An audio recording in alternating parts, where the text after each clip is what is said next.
surrounded, but the echo feels so empty. I've made my way through caves and this place feels the same to me. Why can't I hold on to the visions that you left behind? Why can't I take on and see you on the other side? It's been a long ride and I'm thinking of you all the time, but I've got a feeling that I'll find you where we last said goodbye. It's been a long time since we held our hands to the sky, keeping the dream alive. I'll go and search for you tonight. Ooh.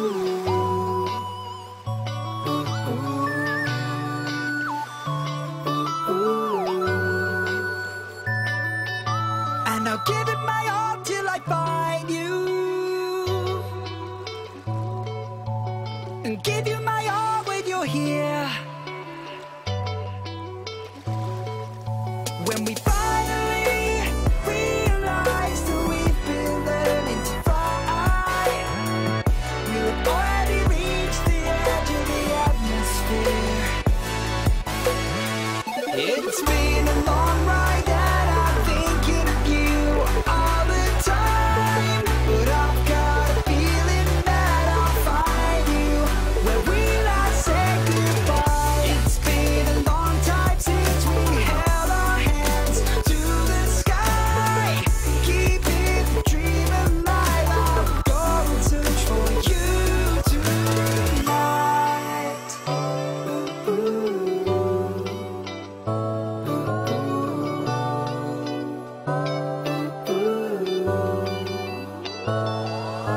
And I'll keep it my all till I find you,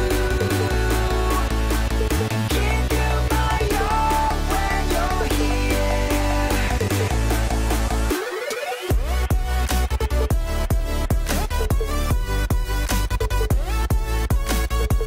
when you're here.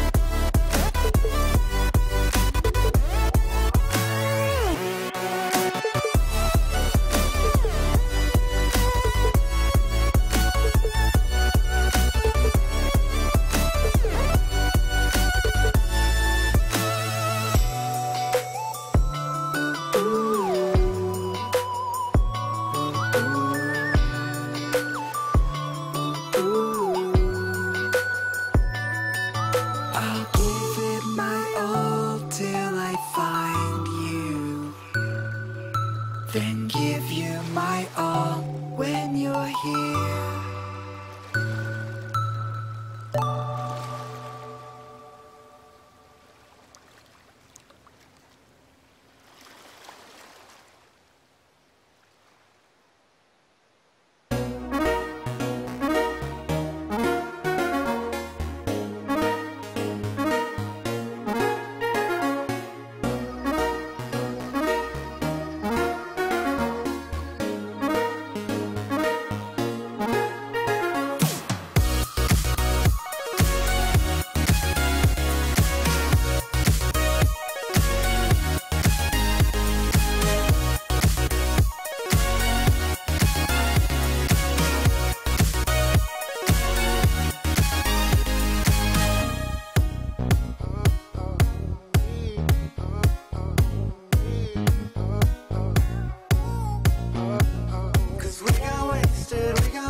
Alright, hello and welcome to the 4th episode of Coach's Corner, where we learn how to stun our opponents on solo queue. Here with me today I have Novalas on how to jungle. Take it away, Novalas. Why don't you introduce yourself a little bit? Also, Forgot to mention our partnership with Summoner School Events. We are brought to you by Summoner School Events. I'll talk a little bit about that in a minute, but first, let me have Novalis take it away. Hey, this is Novalis, and I'm a writer for Team. One second, there, much better. Okay, cool. I'm a writer for Team Dignitas, and I focus most of my articles on jungling. So I'm also a diamond, currently a diamond 2 jungle main. So fair bit of knowledge when it comes to the role, and definitely interested in being on the show tonight. Alright, so today we're going over jungling, and more specifically, winning early and feasting late. So here we have some keys to the game over on the left-hand side. We have early game pressure, counter ganks, and capitalizing on a lead. All of these are going to be very prevalent in our nice solo queue replay where you are playing Nidalee. So without further ado, let's hop into the game, yeah? Yep. Alright. So, I'm at about 2 seconds. How about you? Same. Alright, let's start it up.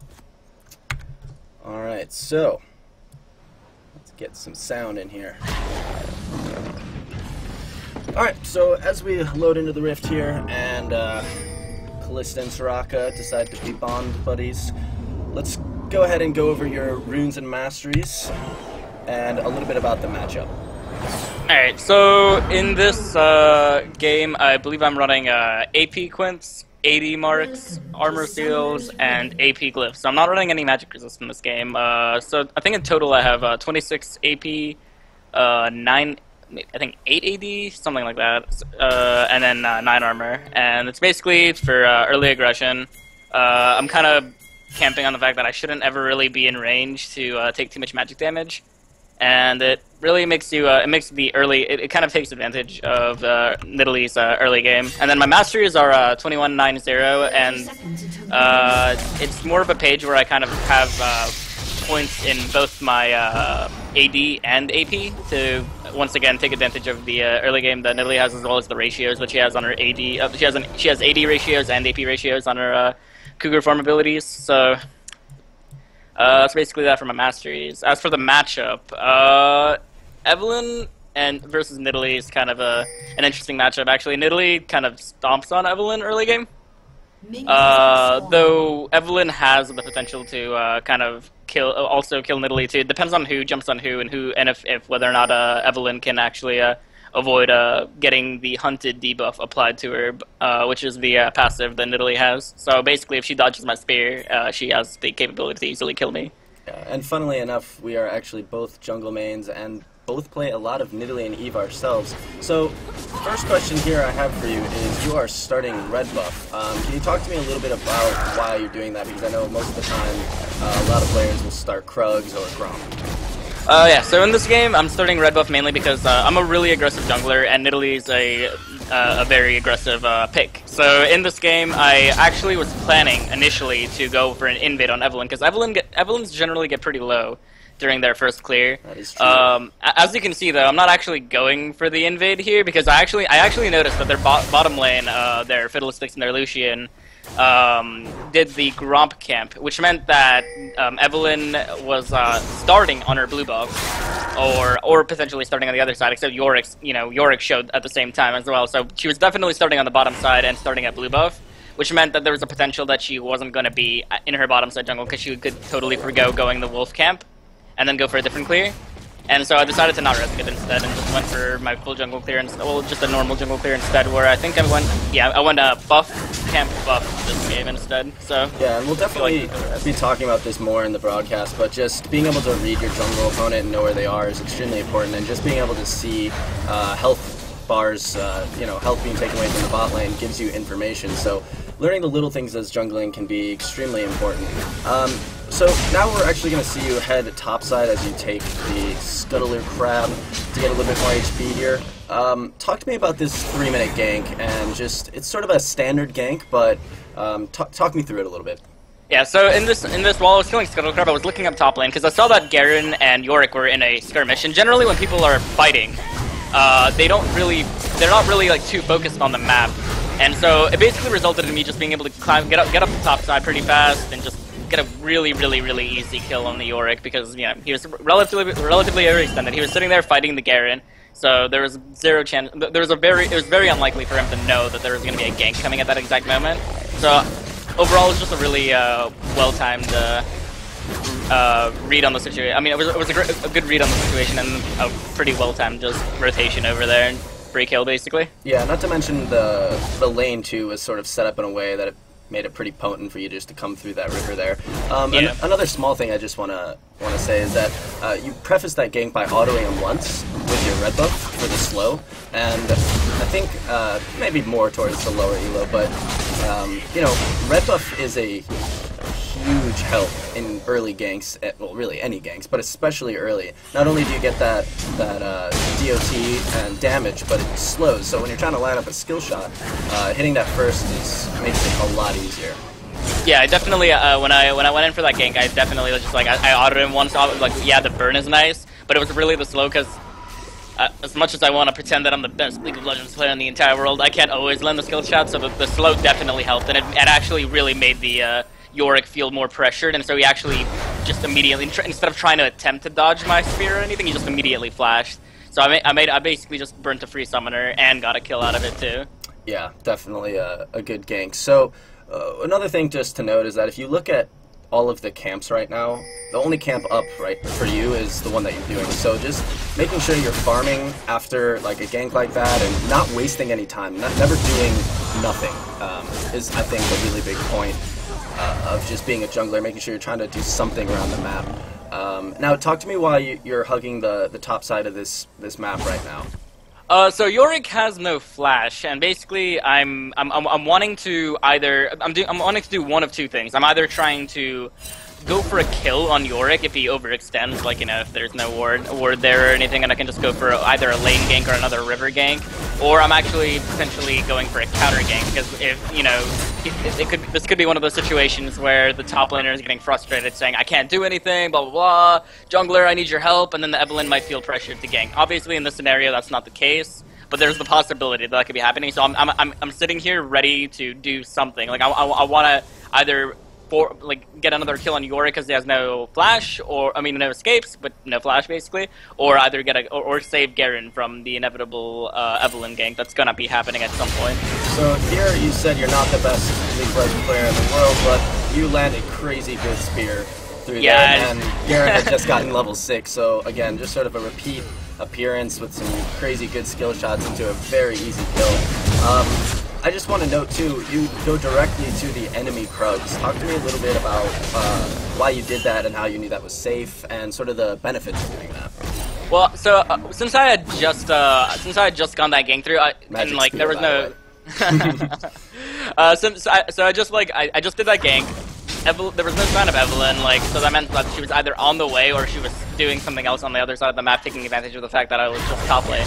So I decided that in that opportunity I should just go ahead and take what I can from her jungle and deny her a little bit more, because I could have just backed, or I could just take a potentially free Krug camp and then deny her even more. So now next time she goes up to that side, she's gonna be like, wait, my Krugs aren't here. And that's one method of keeping the enemy jungler behind. It's basically just another method of applying pressure. Definitely. So you're in a pretty good spot here. 2-0, 24 CS. You already have your Runeglaive. You're in a very powerful spot. And here you see Malzahar flash. Get a nice spear onto him as well, and auto for the kill. So you're extraordinarily strong right now. And part of the theme today is getting ahead early and carrying your team into a victory late.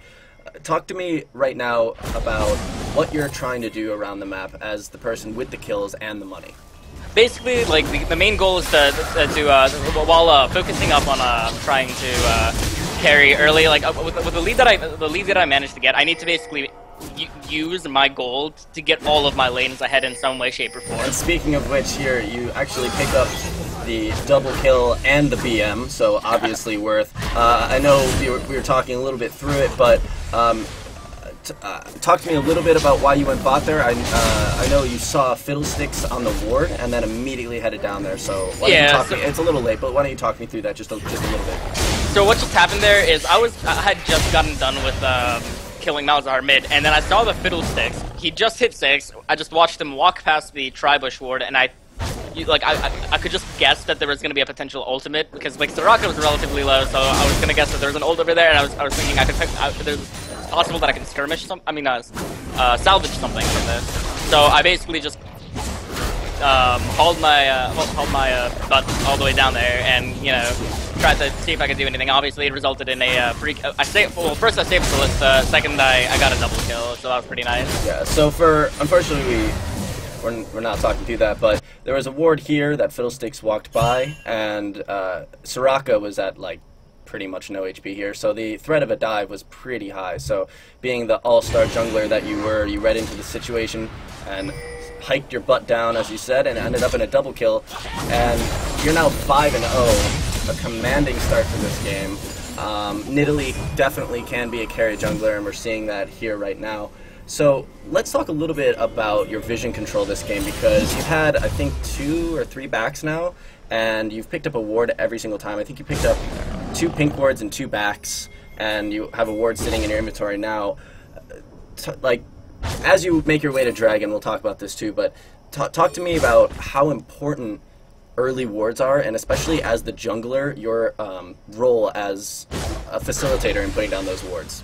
So, being a jungler, it's actually like one of the most critical things. One of the most critical things to do is definitely placing down early vision, because a lot of what you do revolves around where the enemy jungler is, and to know where the enemy jungler is, you need to have some type of vision of them. So in this case, actually, like this is one example. I had just seen Evelynn top lane, and using that, I basically had an excuse to go for Dragon, because there was no real threat unless their bot lane collapsed on me. But then I had my bot lane, so then we would have a numbers advantage.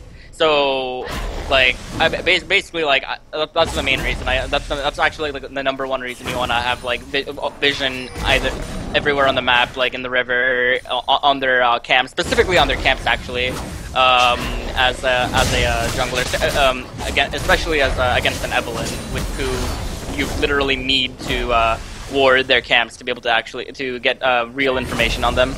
Absolutely, and this goes even all the way back to that double kill bot, but just being aware of other lanes and the timings as a jungler is one of the most important things, I think, to learn as a jungler. But I'm just wondering a little bit about, or I want to talk a little bit about that Dragon, and just for anyone out there who is always on a team where Dragon's being pinged, or you end up losing a game or get really far behind on that first early Dragon fight. There are definitely times not to do Dragon, right? There's actually only a few times to do Dragon, and that is one of them. When you see your jungler top and you're on your way bottom and your bot lane's healthy or whatever, like that's a pretty easy way. So let's talk about this game right here. Why don't you step me through that, because I think you actually... Did you spot someone out on a ward? Oh yeah, so I placed a ward. I placed 2 wards actually. I used a stealth ward at the wolf camp, and then that gave me that gave me some information. Basically, I saw the Fiddlesticks and the Lucian going for the for a clear on the wolf camp. Basically, they really couldn't go for normal clear under their turret because they were under threat because the Callisto is very strong right now. So they went for the wolf camp, and then I placed 1 more ward that had just expired because there was a trinket ward in the intersection in their blue side jungle. And when I saw I watched the Fiddlesticks and the Lucian walk back down, but the way I watched the Fiddlesticks path kind of gave me the idea that it's possible that Fiddlesticks is going to be looking to ult. Now, when they got to the turret and Fiddlesticks didn't ult, that basically told me that Fiddlesticks is waiting to ult until his jungler got there. And so basically, like, you kind of saw me earlier, I ran halfway through my mid lane and almost into my blue side jungle, and then I immediately ran back down ball lane. I'm like, wait a second, there's going to be a gank. Why don't we actually take a look at that? I'm going to pause the replay here. That's actually one of the more pivotal moments of this replay, I think. So let's go to around maybe 12, 24, is that it? Nope, that's you middle. A little bit ahead here. I do want to actually go back to that because I think that demonstrates just sort of almost everything that you have to have in mind as a jungler to start snowballing games yourself. Unfortunately, my replay system is going insane. I think probably going to like, I think it's like 11:30 is when I like turned around in mid lane. Sure. So. Let's see. Yep. So Yeah, I'm at 11:40 right now. All right, cool. Okay. Are you ready? Yep. All right. So let's roll this. So we have these two wards here and here. Yeah. And you're So sneaking into the bot side here. So let's run this through again, and then we're gonna jump back to about 13:20. All right. So basically, like, you know, I watched the Fiddlesticks walk past my trinket ward that I put in the intersection, and like I said, like when they got to the when my bot lane got to their turret and Fiddle didn't ult that free opportunity, that like it basically was a surefire. Like the enemy jungler is going to be bot lane and it's going to be ganking. And turns out, you know, that's exactly what happened. I threw a free spear out, instantly killed the Fiddlesticks. We got a kill on the Kalista. Unfortunately, Evelyn got away. TP came in, canceled the TP, so we got another advantage. Basically, like that gank, that counter gank right there. Like I cannot emphasize the importance of like figuring out where the enemy jungler is and then shutting them down in a gank, because that shifts the game so quickly. Yeah, and I've talked about this too on other episodes. Just taking it one step further, right? Like, oh, we saw the Fiddlesticks there, so we know where he is. Or, oh, I saw the Fiddlesticks there, and we know where he is, and why isn't he ulting? And then inferring that, oh, maybe because he's waiting for his jungler, or something like that, right? It's the same thing as what I was talking about last episode in trying to figure out, you know, hey, these are all my threats, right? And if you figure out your threats and you think it through, then you can end up having a plan for that. And your plan was to go bot and counter gank the hell out of them. Yeah. Which, I mean, like the main thing is like I have a massive lead on the Evelyn, and in general, as an Evelyn, you really don't want to get into like those you know, 2v2 situations. You really don't want to get into a 3v2 situation with a stronger bot lane. Right. So like in this scenario, like basically the Evelyn really wants to do everything in her power to stay away from me, and me being able to read where she is and then counter gank that is gonna it completely shuts her down. Absolutely. And so you'll see from there that sort of snowballs this game into almost an unwinnable scenario. I mean, obviously there's a lot of ways to throw this game still, but that is sort of, in my mind, sort of the nail in the coffin of this replay that really just propels you off to win, because that was sort of their one chance to pull off a play to start helping that bot lane get back into it. That would have been a huge swing of gold. I think Kalista wouldn't have gotten a shutdown, but still a big chunk of gold. I mean, that if that had gone through and you weren't there, and that would have just been a huge swing of gold. So I think that's sort of a really pivotal moment, that if you're a jungler and you're thinking, hey, how can I really step up my game? It's plays like that, getting those deep wards down, figuring out where the enemy jungler is, and if you're on a champion like Nidalee, and even if you're not ahead, she's a really good counter ganking champion, as well as really high early ratios, and you know, you can really just snowball a game just off one great decision. So, yeah. I want to touch, though, a little bit more on Dragon as we head into a little bit of a lull here.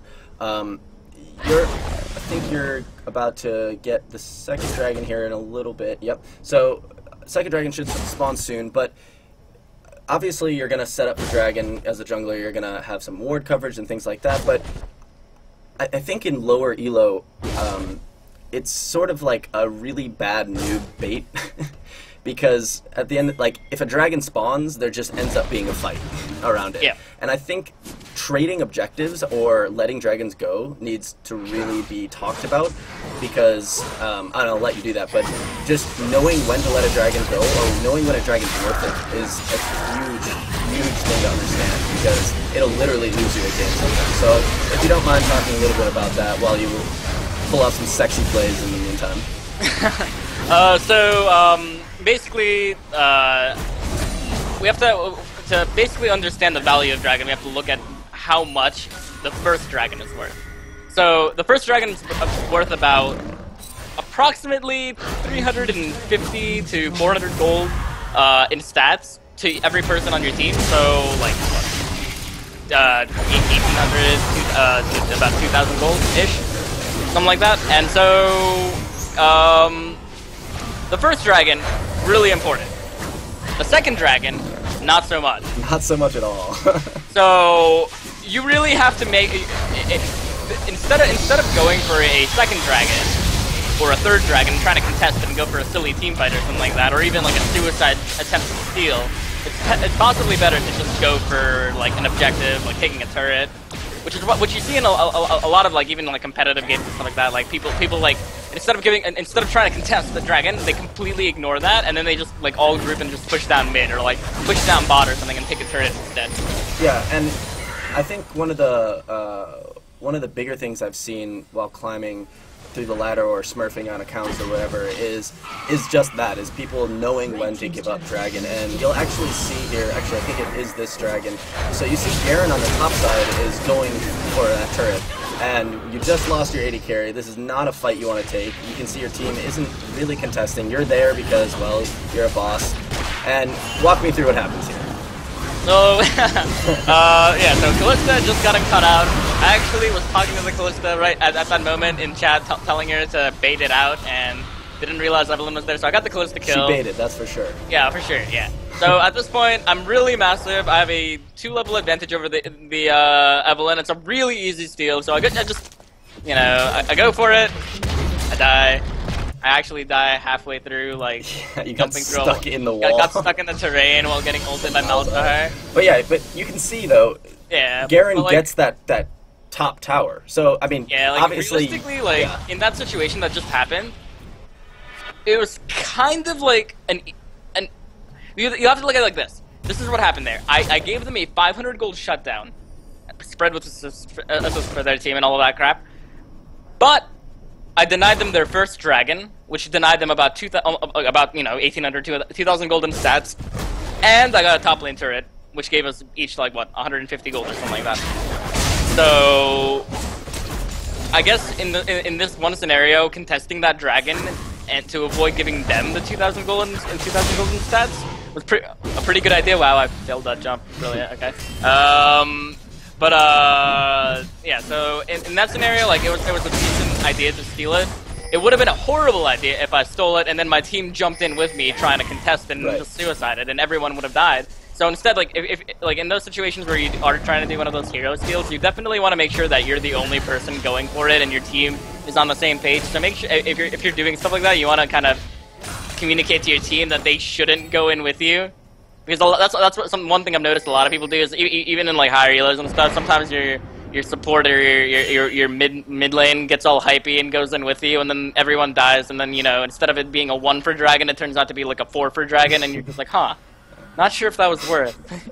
So I heard you saying a lot about communicating to your team.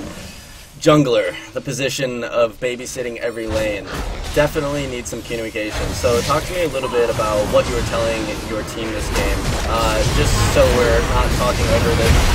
This is a really crazy sloppy team fight that results in a tower because of everyone being low, and I will just spoil this by saying that the rest of this replay is a lot of just kills, but at this point you guys are pretty far ahead, so we're going to transition into a little bit of what-ifs here, as well as still going along with the replay. But okay. So talk to me about the communication, even in chat, between your teammates. Okay, so generally, as the jungler, I really need to communicate all the time. I have to make, like, you know, like plans based on what's going on in each lane. Like, if the enemy bot lane has no summoner spells, I really need to know that. So I generally, like, even if my bot lane doesn't tell me, I say, hey, what summoner spells are burnt in bot lane, blah blah blah. Mid lane, what's going on in mid lane? Like, how's it going? You know, can you buy a ward? Can you place a ward here, here, and here? And I basically I'm basically like, you could say, like, I'm the chess master of the game, like, in a sense, and everybody in the game is the pawn. Like, if you're the jungler, that's what you are, and your laners are your pawns, basically. You wanna tell them what you're planning on doing and how you want to do it, and then you want to basically shift them around in that manner to be able to win your games as effectively as possible. And in a lot of ways, jungling is just a chess match against your other jungler opponent. Yeah. You know, thinking about the moves that they could take and the paths that they could take. So communication is absolutely key, and I think we've all been in those games where well, both sides of the games where either A, your team is really communicative and you're all working together and you're spotting out the jungler and you're letting everybody know, and those games tend to work a lot better than when everybody's silent and just yells at you and, you know, just says, oh, well, that's the 5th time he's been top, you know, so, you know, classic solo queue stuff. Pretty much. Also, just Which it happens all the yeah, time. and if you're not blaming your jungler, I actually don't think you're playing League of Legends right, so, Exactly. I mean, but yeah, so being communicative, it's never bad to be communicative, especially as a jungler. Ask your lane what summoners are up, ask your lane if there's a ward in a bush, because how stupid do you feel when you get into that and then both the bot lane come up and laugh at you knowing that you're in that bush. So yeah, I mean, just be communicative. As you said, jungler is, you're sort of the chess master. So I want to transition now a little bit into some deep vision and talking about just sort of what your role is now late game as the jungler. So deep vision and your positioning on the map, I think, is extremely important to talk about here.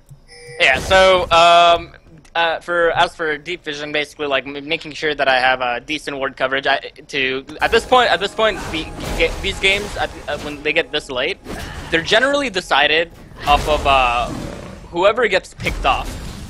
And it's like, okay, so I get a pick on, let's say, like I get a pick on a laner, or like a laner who's trying to rotate their way to a different lane. Then I can quickly call with my team and say, hey, let's do Baron. As for positioning, as for my own positioning, for example, if I'm sitting bot lane because I feel like, farming, because why not, let's just farm, sounds great, then it's entirely possible that if this game wasn't as one-sided, I would say even in this game, that the enemy team could easily call Baron because I'm too far and my team wouldn't have a right to try to contest it. And so, like, that's something like you definitely don't want to do. Is like if you definitely don't want to just split push bot lane because you feel like it when like objectives like Baron are up, or and like if the game is close enough to the point that the enemy team can easily do Baron.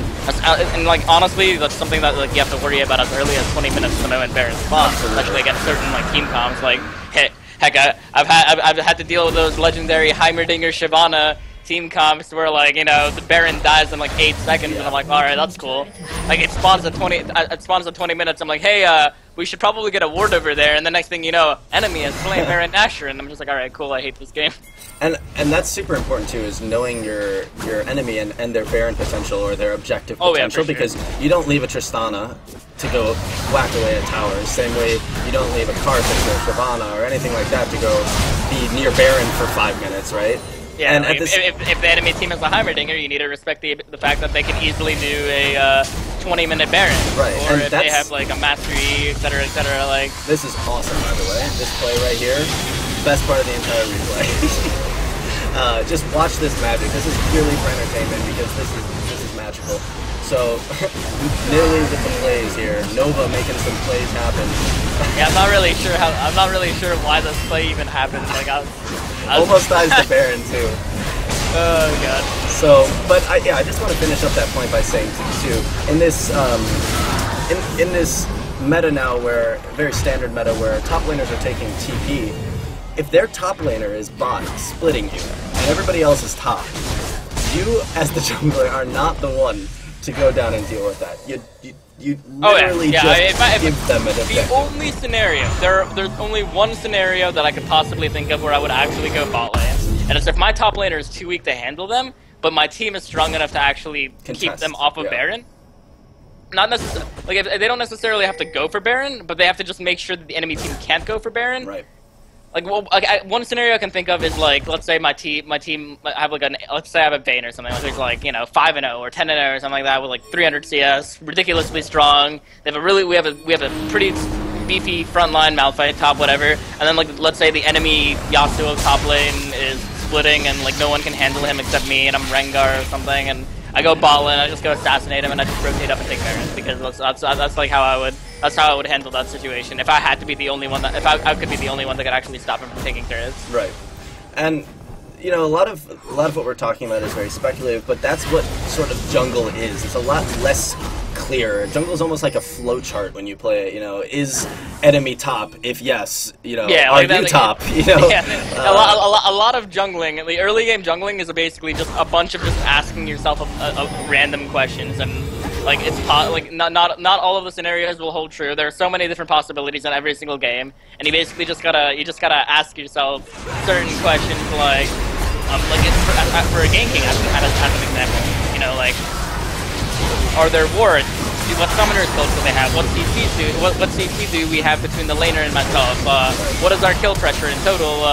Does my laner have Ignite? Does my laner have TP? Does my laner have Flash? You know, stuff like that. Or like, what is the possibility of a counter gank? All of this, like, there's just so much stuff that you have to just keep asking yourself when you're trying to be a decent jungler and all of that.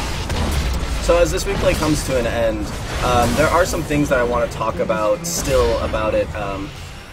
Let's go sort of into the other half of this replay in terms of what would have happened if that engage or an engage earlier had gone terribly and you guys had thrown that engage, and let's say it was late enough in the game where they just went ahead and got Baron or something, and sort of evened out the gold lead, something like that.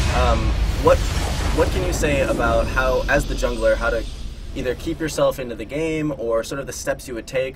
Also, probably best York end build I've seen in a while. Oh yeah, for sure.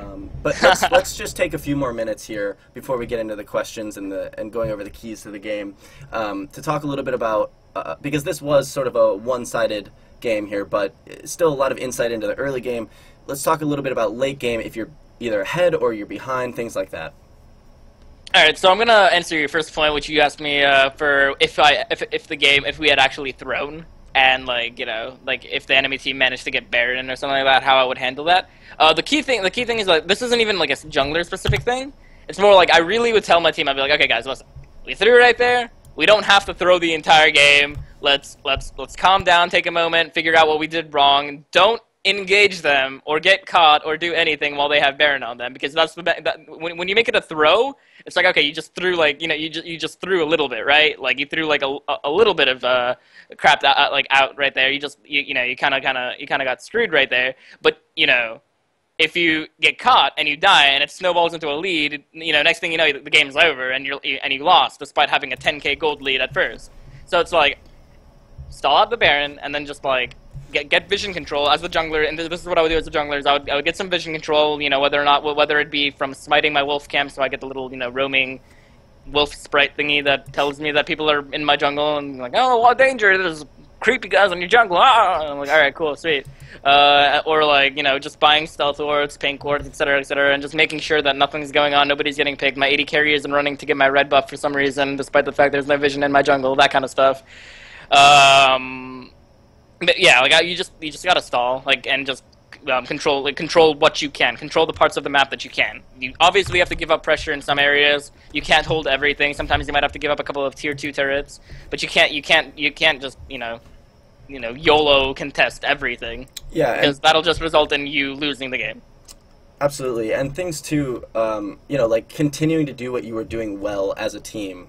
Oh, of course, yeah. After that, you know, if they get Baron, just stall it out, and then let's do what we were doing. Exactly, as a team, just repeat right? exactly what you're doing. Like, let's say in this game, I was picking people off and just like killing people. Like, we would wait until Baron ends, and then we would just continue to repeat the exact same thing we were doing. We don't like completely change what we were doing. Like, we'll just try to avoid doing what caused us to throw.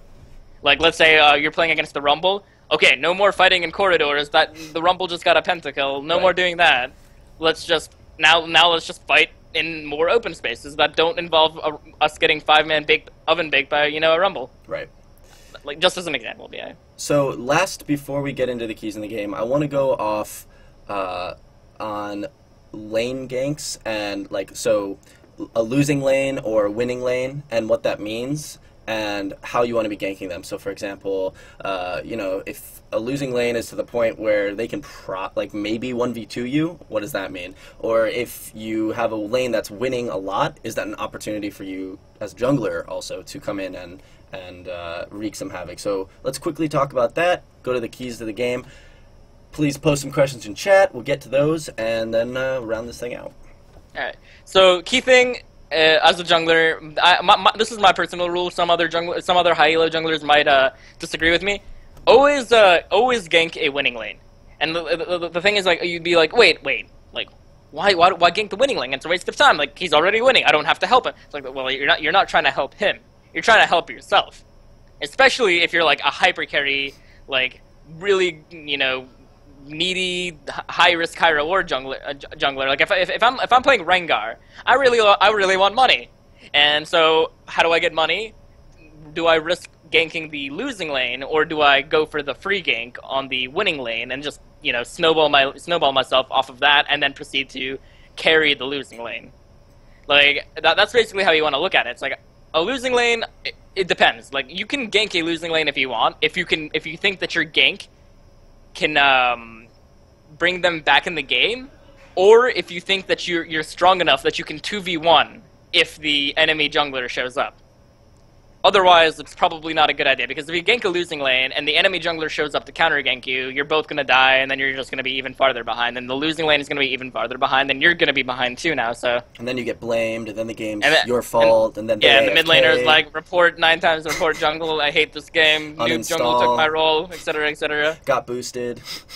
Exactly. That's pretty much it. That's pretty much. It's like I'm just like thinking in my own head, just like. Yeah, but it's like making me sad just thinking about it. And then you have to like take into account, can they, like you said, like, can their top lane, like, you know, as an example using top lane, can their top laner 2v1 me? Okay, my laner is a Maokai. My top laner is a Maokai. He just got first blooded earlier. Yes, he provides that CC that I need, but the enemy laner is a Renekton with Ignite, and he's level 6, and my Maokai is level 5, and I'm level 5. It's very likely that he's going to 2v1 me because he has Ignite up and he has Ultimate up. So and ahead, probably. Yeah, and he's ahead. So let's not gank that lane. Like, there are just a couple of like normal, like not normal. There are a couple of like rules that you want to just basically abide by when you're doing ganks like that, where you just like, okay, so if you just want to like quickly like evaluate and be like, okay, he can fight me. If you can't fight him 1v1, if you can't fight the laner 1v1. It's generally not a good idea to try to go for that gank for the most part. Right. All right, so let's quickly touch on the keys to the game, and then we'll throw it into chat. So, early game pressure, key 1. I think you nailed this one. Call me crazy. I think you were like 5-0 at like, I don't know, 10 minutes or something. But yeah. Talk to me a little bit about that. Actually, run down these keys very quickly, and then we'll jump into the questions. Yeah, so early game pressure. Basically, you want to look at the champion that you're playing, and then you want to look at your lanes. In this case, I have Nidalee, so I'm a very strong early game champion. And since I'm a very strong early game champion, I need to take advantage of my early game. And in this case, my top laner was, you know, Garen, who provides decent tankiness, a silence, and really high base damages. And so I looked at that lane, and I went to, you know, I pressured that lane early, forced a flash, and that told me I should gank it again. So I continued pressuring that lane and basically shut down that Yorick to the point that he was irrelevant. However, and then I did, you know, in bot lane, I also applied pressure there, mainly post Fiddlesticks level 6 with the counter gank for the double kill. And then the counter, good. Yeah, and then the well, not the counter gank, sorry, the counter dive, and then the counter gank later with the Evelynn. And then the one thing I didn't do, the one thing that I could have done better with early game pressure is there was a Malzahar in my mid lane, and I really should have applied a little bit of pressure in mid lane, because if you noticed in that game, Victor actually got killed by a gank, a 3-man gank to mid lane, and I definitely could have applied some pressure earlier, because it's Malzahar. He's a really immobile champion, and it's really easy for you to gank Malzahar as Nidalee and Victor, and it's easy kill pressure. So I definitely should have applied some pressure there. That was my downfall that game. But I mean, you know, it worked out anyways. I think it worked out. As for key number 2, counter gank. So yeah, definitely want to provide vision. Like you want to place some vision in the enemy jungle, in the river, all of that, to figure out where the enemy jungler is.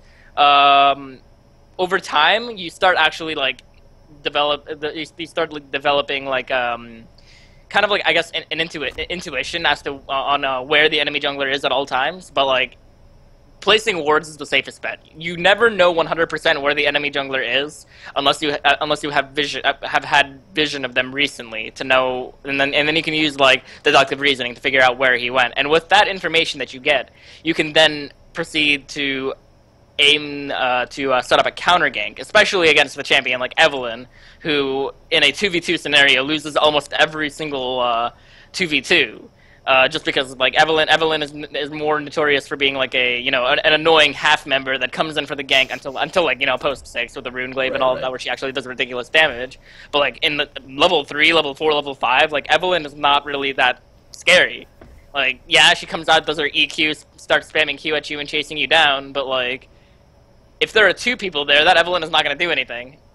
And so in that game, I placed a stealth ward and a trinket ward in their blue side jungle. I put one on the wolf camp, put one on wraith camp, not wraith camp, sorry, in the intersection of the blue buff, and I basically used that information, figured out that the Fiddlesticks is planning on ulting, wondered why the Fiddlesticks wasn't ulting, and then I was like, all right, wait, Evelynn is going to be here, and so with that, did the counter gank, and the counter gank completely shifted the game into our favor. Like, we were ahead, but like it went from like a 2.5k gold lead to a 5k gold lead. Yeah. And, you took that lead and ran with it. Yeah, like, yeah. So. Yeah, like, so that's like, for the third point, like, capitalizing on the lead. Like, once I got that lead, I basically just wanted to, like, I wanted to close the game out as fast as possible, like, through taking down turrets. Like, I'm fed. So I'm going to use how fed I am instead of just, AFK farming somewhere the entire time. But, like, I did farm a lot, I'm not going to lie, but, like, I did try to take advantage of my power specs. Like, I'm massive. I have my Rod of Ages. Let's go down mid lane. I have blue buff. Let's chuck some spears on mid lane and let's get that turret. Etc, etc. Like, I kept doing that over and over again. I just wanted to take turrets as fast as possible. And, like, the more turrets you get, the more gold you get into your favor. Bam. You just that's the as for specifically for Nidalee, that's you want to just siege and get picks and then just win the game off of that. Absolutely. All right, so let's throw it over to chat. We got some good questions here. I'm gonna start off with let's start off easy and then go a little bit tougher. So can you talk a little bit about what factors go into choosing your trinket? Alright, so I am very fond of the Oracle's trinket, mainly because I like clearing vision. I like being able to hide in the bush and then just assassinate somebody who face checks into the bush. I'm actually just like overly fond. I'm overly fond of the Oracle's trinket, but the warding totem, the upgraded warding totem has like massive benefits too. Like especially if you're trying to avoid buying a sightstone on champions like Rek'Sai, like Cinderhulk champions, etc. There's guys, or like even on Lee Sin and stuff. Like the warding totem allows you to get like control through vision, vision. But like with oracles, you really need to you get to deny vision, which has its own form of control. And I guess it's basically like a preference to play. Do you want to set up picks with just normal stealth wards and clearing out the entire vision area thing, or do you want to just set up like tons of wards, maintain like complete vision control, have their entire enemy jungle lit up without having to invest 75 gold every time you go back? Like, I don't know. Yeah. I really use both, and it depends. Sometimes it depends on my champion. For instance, I generally almost always go warding totem on Evelynn, because there's no reason. I honestly feel like there's very little reason to go oracles on Evelynn. So I always make sure to just place as many wards as possible. Sometimes when I'm really ahead, I also go warding totem, because I don't have to deny any vision. I just have to place as much vision as possible for more picks, because they can't really afford to get that many wards out if they're really behind. Yeah, and we talked about that too, actually, last episode. Just sort of like choking your opponent out with vision. So yeah. And then but if I'm like really behind, the oracles are really critical, especially if they're getting wards all over my jungle. I really need to have my oracles to clear out the vision. So let's transition that then into, if the enemy team is warding you out really well, what's the best thing to do if your team is losing? Alright, so my entire jungle is getting warded. It's getting me really. It's giving me. Trust me when I say right now that would give me a headache. Like, oh my god, those games are the worst games. It is. I feel that one. I definitely get a pink ward as soon as possible. Place that pink ward, start clearing out vision using my. I have to get oracles in the scenario. Like I have to get oracles in the scenario. Get oracles, start clearing out my jungle. Have my support. I like beg my support. I'm like, please, dude, I need you to get in oracles, and I get him to clear vision in my jungle too. And then I use the vision that I've denied because like at this point, what does it mean if the enemy team is warding in your jungle? What does that mean? That means that the support is coming into your jungle to ward. So if the support is coming into your jungle to ward, and let's say they're alone, like if you can deny them vision by clearing out the vision with the oracles, you can set up an ambush and then just kill the support, and you're slowly gonna get yourself back into the game. But just assassinating the support every time they go into their jungle mindlessly trying to put wards down because they think they're super far ahead. It's just like taking advantage of like support tendencies basically, like because that's something that a lot of people do is like when they get ahead they want to ward and deep ward in the jungle, and if they try to deep ward in the jungle in a place that they have no vision of fog of war, basically dead support easy. Right. And I think that's actually a super good point. Is I don't know how many people jungle here in chat, but as a jungler, I absolutely feel your pain on just getting repeatedly ganked into your jungle, or even just the jungler coming into your own jungle. But that all stems from somebody placing that ward, and if you can catch that person placing that ward, and that can be a way in and of itself to get yourself back into the game, get some gold into your hands. So I think that's a really good point. Let's do 2 more questions maybe. I saw one I wanted to ask here. Let's do. Okay. So are routes? I'm gonna paraphrase here, but are routes important as a jungler, or if you develop your own route that you like, whether maybe that's on your champion or whatever, like for example you did red first instead of Krugs, does that work too, or are there really just routes that are better or more efficient? So it's actually funny because like some junglers will say like you should stick to your routes, blah blah blah, like it's really good for you to stick to your routes. I'm one of those junglers that actually like I really like changing up things. I'm not gonna deny that going Krugs first or Gromp first was always a really good idea, because those camps they provide you with better clears because of the debuff that they give you. Well, the buff that they give you, like with the Krugs, the stunning on 6 auto attacks, the Gromp giving you slight damage.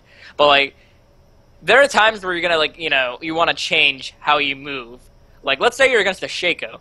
Shaco wants to invade you because Shaco is running Smite Ignite and wants to invade you. So why don't you start red buff instead or blue buff instead, and then you basically just start moving in a pattern that like nobody can expect, because you don't want to get invaded on and get killed, especially if you're a really weak early game champion. Let's say like you're Evelynn and you don't want to get invaded. I start red and then maybe I'll skip my Wraith camp and run to my Wolf camp and then do blue buff instead, because I'm just like, okay, please, like don't invade me.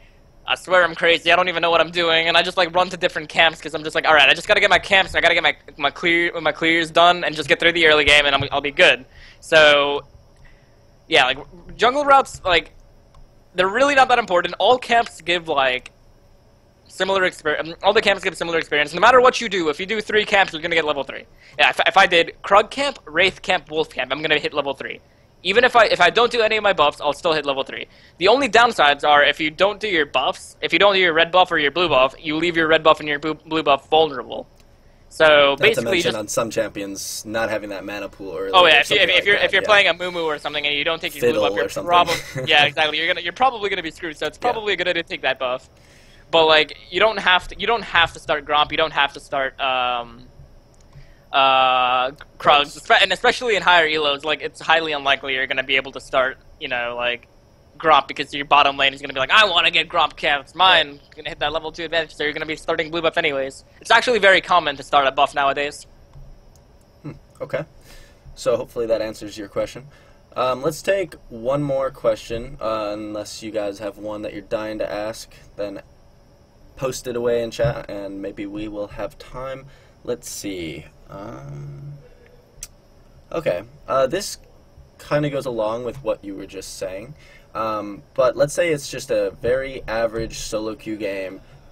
We're not talking high elo mind games or anything. How do you normally defend against a level 2 invade in solo queue? I run. Don't look back. The thing is, like, when you're in a situation where you're getting invaded, level 2, almost any champion in the game can kill you. Like, if you are fighting a buff, which is basically half a champion, and you're fighting another champion. So in general, you basically want to try to you want to just back up, and then you want to ping and say, like, guys, there's this guy in my jungle and he's screwing with me, and I need you to stop. Like, I need you guys to collapse on this guy and kill this guy and stop him. That's the only, like, that's not the only way. Like, there are other methods. You can outplay it. You can outplay a level 2 invade. Like, let's say, like, you're playing Kha'Zix or something, and, like, the enemy Nidalee, you know, comes to invade you. You could try to, like, let's say they come in, you start Krug camp or something, and you're at your red buff, and the enemy Nidalee's coming in, and they just, like, come in and try to start, like, killing you and assassinate you and stuff. You can try to, like, back up, and then, like, let the red buff start hitting her instead, and then try to start fighting with her, and try to avoid getting the aggro of the red buff, so the red buff's, you know, focusing her instead.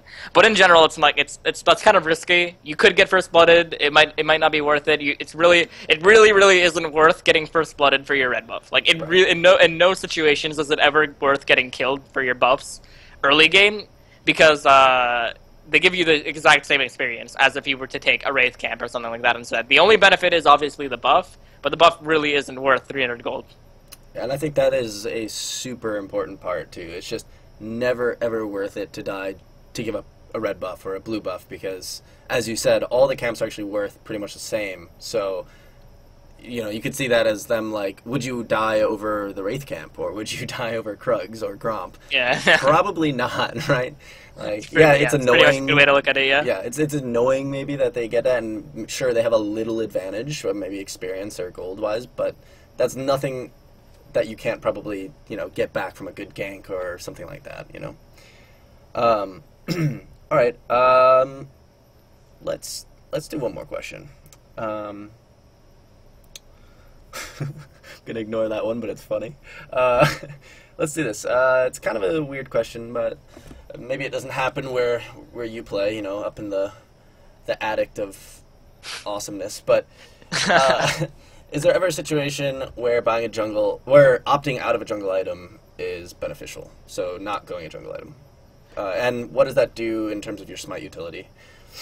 All right, so I think that it's always critical to get the beginning of the jungle item. You know, Rangers, Trailblazers, Stalker's Blade, etc., etc. Certain champions may not want to complete the item though, like to, you know, get a Warrior, Runeglaive, etc., Cinderhulk, you know, Devour, etc.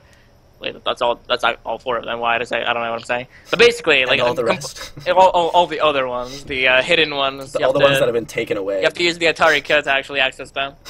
But basically, no. You don't. Certain champions don't want to complete it. Like Fiddlesticks, you don't need Runeglaive on Fiddlesticks. On Rengar, you generally want to, like, build your core items first. You wanna get your, you know, your Tiamat, your Brutal, you know, Ymir Blade, Last Whisper, IE, PD, etc., etc. Like on Rengar, you want to get your core items, and, like, building the Warrior enchantment generally isn't, like, that worth it. Certain other champions, I can't really think. Sometimes people don't like to build it on Evelynn. They like to go Iceborne Gauntlet instead, though realistically you can build anything on Evelynn and be okay. But, you know, like, I don't know, it just depends. Like, right. There are some situations. Overall, though, you always want to get the first upgrade. Because you have to keep in mind, yeah, exactly, the utility part. Because, like, that item, the Ranger, like, you can always sell the Rangers later, too. Like, that's another thing you have to look at it. Like, you can always sell the jungle item later. If you don't complete it, it's not really, like, if you don't complete it into anything, you can always sell it. It gives you so much money. Like, it's like, what, like, plus 30 gold? Something absurd like that per camp. Like, that's absurd. Like, on Scuttle Crab, it actually gives you get a total of 80 gold. Like, that's a ridiculous amount of gold. By the time you finish, like, when you get to late game, that thing gave you, like, 2k gold, maybe 3k gold. Right. Like, it's ridiculous. So, like, you need that item. Like, it's important. As for completing it into Warrior, Devour, Runeglaive, Cinderhulk, not so much. You don't have to do it on everybody. Some people it's nice on. But yeah, I hope that answered that question. All right. Well, I think that's going to do it for this episode of Coach's Corner. I just want to, first and foremost, say thank you to Nova for being on the show, and also just touch again on our partnership with Summer School Events. I know I touched on it last episode, but there will be a lot more interactions between us in the near future, especially when their Learning Fives program starts up. You will hear me hollering and hooting about that because it is actually an extremely cool program, almost the sister program to ours in a way, because they go over fives and we go over solo queue. So definitely stay tuned for that. Check out our website, cc-lol.com. You can find all of our VODs and YouTube videos on the website as well, and also our live stream. So thanks again, guys, for watching Coach's Corner, and have a good night. Bye, guys.